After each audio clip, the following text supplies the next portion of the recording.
ये कहानी दोस्तों एक बहुत ही ज्यादा होशियार लड़की की है जिसका दिमाग आम लोगों की तुलना में बहुत तेज चलता है। इस लड़की का नाम दोस्तों लिन होता है। इसके होशियार होने की वजह से इसके डेट काफी इम्प्रेस होते हैं और उसका एडमिशन किसी बड़े स्कूल में करवाना चाहते हैं। लेकिन जब वो एडमिशन कराने जाते हैं तो वहाँ की प्रिंसिपल उनसे बात करती है तो उन्हें पता चलता है कि यहाँ की फीस तो बहुत ही ज्यादा है। लेकिन लिन के डेट को इन सब की चिंता नहीं होती। अब लिन से प्रिंसिपल कुछ सवाल पूछती है जिसका जवाब लिन बड़ी होशियारी से दे देती है, जो सुनकर प्रिंसिपल उससे काफी इम्प्रेस हो जाती है। साथ में वो ये भी समझ चुकी थी कि लिन बाकी लड़कियों से अलग है, इसीलिए वो उसका एडमिशन फ्री में करने का डिसाइड करती है। अब लिन का उस स्कूल में एडमिशन हो जाता है जहाँ उसकी मुलाकात एक लड़की से होती है जो होशियार तो होती है लेकिन लिन से कम। इसीलिए लिन कई बार उसे मैथ्स से प्रॉब्लम सोल्व करके बताती थी। अब ऐसे ही समय बीतता है और इनके टेस्ट होते हैं जिसमें लिन अपने फ्रेंड की मदद करती है और ये दोनों इस टेस्ट में काफी अच्छे अंक लाते हैं, जिससे लिन की दोस्त तो बहुत ही ज्यादा खुश होती है। अब ये दोनों अपने ही क्लासमेट की पार्टी में जाते हैं जहाँ बातों ही बातों में पता चलता है कि भले ही लिन का एडमिशन फ्री स्कॉलरशिप में हुआ है लेकिन स्कूल के कुछ फंड ऐसे हैं जिसे कि तुम्हारे डैड ने भरा होगा।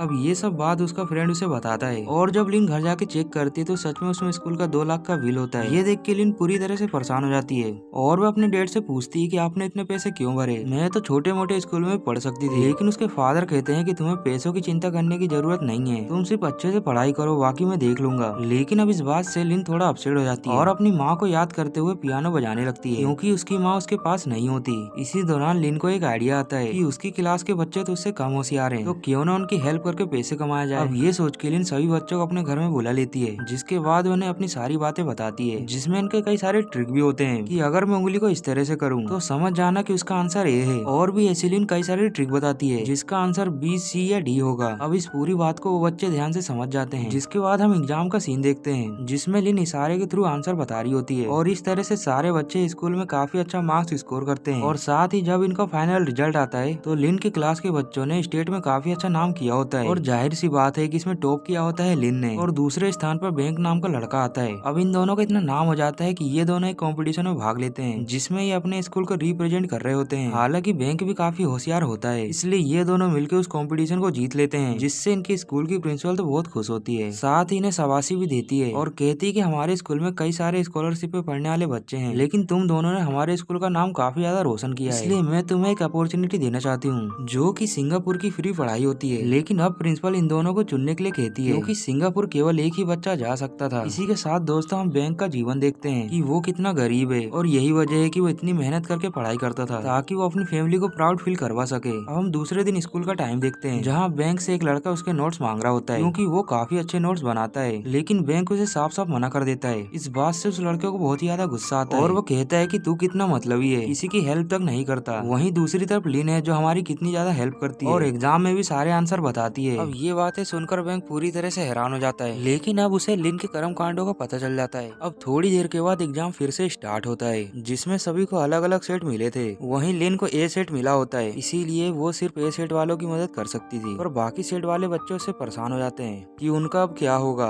लेकिन लिन किसी होशियारी से उनको बताने की कोशिश करती है, पर लिन को ऐसा करते अब बैंक देख लेता है और जल्दी से जाके इन्विजिलेटर को बता देता है, जो सुनकर वो कहता है कि मैं देख लूंगा, तुम जाओ यहाँ से। अब थोड़ी देर के बाद एग्जाम एंड हो जाता है, लेकिन लिन को प्रिंसिपल के ऑफिस बुलाया गया था और हम देखते हैं कि वहाँ पे बैंक भी बैठा होता है। इसका मतलब ये कि उसने ही कंप्लेन की है। अब प्रिंसिपल लिन को बहुत ही ज्यादा डांटती है और कहती है कि तुम बच्चों को बिगाड़ रही हो। अब प्रिंसिपल लिन के डैड को कॉल करती है और उसे बहुत भला बुरा बोलती है, जिससे लिन को बहुत ही ज्यादा गुस्सा आ जाता है और वो कहती है कि जो बोलना है मुझे बोलो, मेरे डैड को नहीं। अब ऐसा जवाब सुन के तो प्रिंसिपल और भी ज्यादा गुस्सा हो जाती है और लिन को स्कूल से बाहर निकालने की धमकी देती है। और इतना होने के बाद भी उसे एक मौका देती है और कहती है कि तुम्हारा सिंगापुर जाने का प्लान कैंसिल किया जाता है। अब ये सुनकर लिन कहती है कि ठीक है, मैं नहीं जाऊंगी सिंगापुर। अब इतना होने के बाद वो लोग घर आ जाते हैं जहाँ लिन के डैड लिन को बहुत ही ज्यादा डांटते हैं। जिसके बाद हम दूसरे दिन का समय देखते हैं जहाँ लिन की फ्रेंड ने लिन को मिलने के लिए बुलाया होता है और वहाँ पर उसके फ्रेंड के डैड भी आए होते हैं, जो कि लिन को कहते हैं कि मैं जानता हूँ तुम बहुत होशियार हो, इसलिए मैं चाहता हूँ कि तुम मेरे बेटे की एग्जाम में हेल्प करो, जिसके बदले में मैं तुम्हें 6 लाख दूंगा। और ये सब वो इसलिए चाहता था क्योंकि उसके बच्चे पढ़ने में ठीक नहीं थे। लेकिन लिन इतने बड़े ऑफर को भी ठुकरा देती है क्योंकि उसके पहले भी काफी ज्यादा बेइज्जती हो चुकी है, इसलिए वो वहाँ से सॉरी बोल के चली आती है। लेकिन जब वो बाहर आती है तो ढेर सारी घड़ियों को देखती है जिसमें दुनिया के अलग अलग टाइम जोन थे।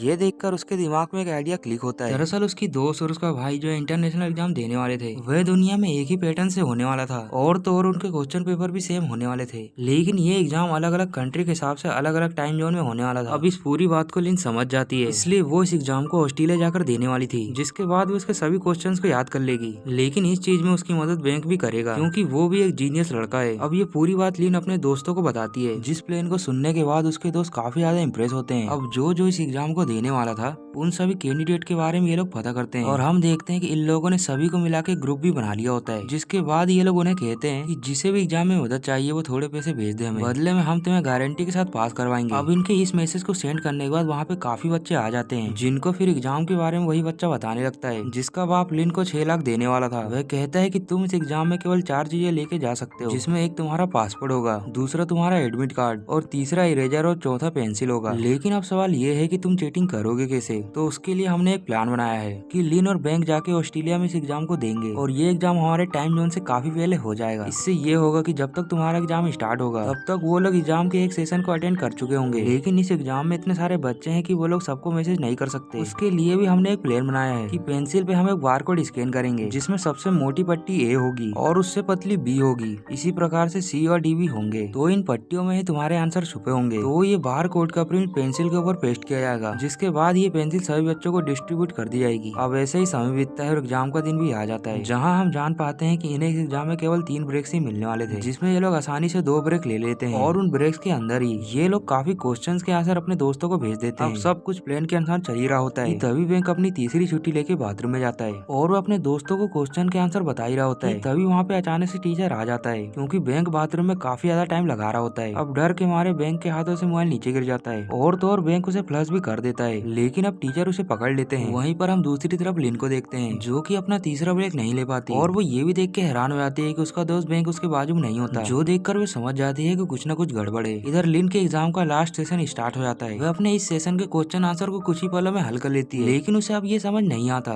कि वो इन सभी आंसर को अपने दोस्तों को कैसे भेजे, क्योंकि बैंक के पकड़े जाने के बाद वहाँ पे किसी को छुट्टी नहीं दी जाती। ये देख के लिन अपना दिमाग लगाती है और अपने मुंह में पेंसिल डालती है, जिसकी वजह से उसे उल्टी होने लगती है। अब ये करने के बाद लिन अपने टीचर से कहती है कि मुझे बाथरूम जाना है, क्योंकि मेरी तबीयत अब धीरे धीरे खराब हो रही है। अब इस सिचुएशन को देखते हुए टीचर को ना चाहते हुए उसे भेजना पड़ता है, लेकिन उस टीचर को शक हो जाता है जिसने बैंक को पकड़ा होता है और वह उसके पीछे जाता है। लेकिन तब तक अच्छी बात ये होती है कि लिन बाथरूम में पहुंच चुकी होती है और वह सभी आंसर को अपने दोस्तों को भेज चुकी होती है। लेकिन जैसे ही लिन बाहर जाती है तो फिर से एक बार उल्टी करती है और उस टीचर के सामने ऐसा जताती है जैसे कि उसकी तबीयत धीरे धीरे और भी ज्यादा खराब हो रही हो। लेकिन वो टीचर कहता है कि जल्दी से रूम में चलो और अब इसके बाद तुम्हें कोई भी ब्रेक नहीं मिलेगा। पर लिन का काम तो अब तक हो चुका था और उसने अपना मोबाइल भी चला के किसी के बैग में छोड़ दिया। लेकिन जब लिन दोबारा हॉल की ओर जाती है तो तभी वो देखती है कि बैंक बैठा हुआ है और तो और वहाँ के स्टाफ को भी अब तक पता चल चुका होता है लिन और बैंक एक ही स्कूल के बच्चे हैं, जिससे अब इन्हें लिन के ऊपर भी बराबर शक होता है। लेकिन इससे पहले कि कोई इससे सवाल जवाब करता, बैंक कहता है कि इसमें सिर्फ मेरी गलती थी। अब ये सुनकर तो लिन को छोड़ दिया जाता है और वे लौट के दोबारा अपने देश आ जाती है, जहाँ पर उसका दोस्त बड़ी खुशी से स्वागत करते हैं। लेकिन दोस्तों लिन खुश नहीं होती, क्योंकि उसे अपने दोस्त की चिंता होती है। अब ऐसे ही समय बीतता है और हम देखते हैं कि लिन बैंक के घर जाती है, जहाँ पर वो देखती है कि उसके घर के सामने बहुत ही अच्छी बाइक होती है और घर के अंदर कई सारे लग्जरी आइटम होते हैं। ये देखते ही लिन तो पूरी तरह से शॉक हो जाती है कि इसके पास इतना पैसा कैसे आया। अब वह घर के थोड़ी और अंदर जाती है तो बैंक भी दिखाई दे जाता है, जो कि लिन को बताता है कि मैं उस दिन आसानी से छूट गया था, तो इसमें ज्यादा घबराने वाली बात नहीं थी। और वो ये भी कहता है कि मैंने ये सब चीजें उन्हीं लोगों को पैसे से खरीदी है जिनके लिए हमने मिलकर एग्जाम दिया था। इसी के साथ ही वे लिन को एक पर्चा दिखाता है और कहता है कि क्या तुम मेरे साथ फिर से वही एग्जाम दोगी, लेकिन हम इस बार डबल पैसों की मांग करेंगे। पर ये सुनकर लिन उसे साफ साफ मना कर देती है, क्योंकि उसने अब तक जो भी किया होता है उसे काफी गलत लगा होता है, इसीलिए उसे अपनी गलती का पछतावा होता है और वह बैंक को मना करके वहाँ से चली जाती है। जिसके बाद हम मूवी का लास्ट सीन देखते हैं, जिसमें लिन किसी बड़े ऑफिसर के सामने अपनी गलती कबूल करती है। और इसी के साथ दोस्तों इस मूवी का दी एंड हो जाता है। आशा है दोस्तों आपको ये मूवी पसंद आई होगी।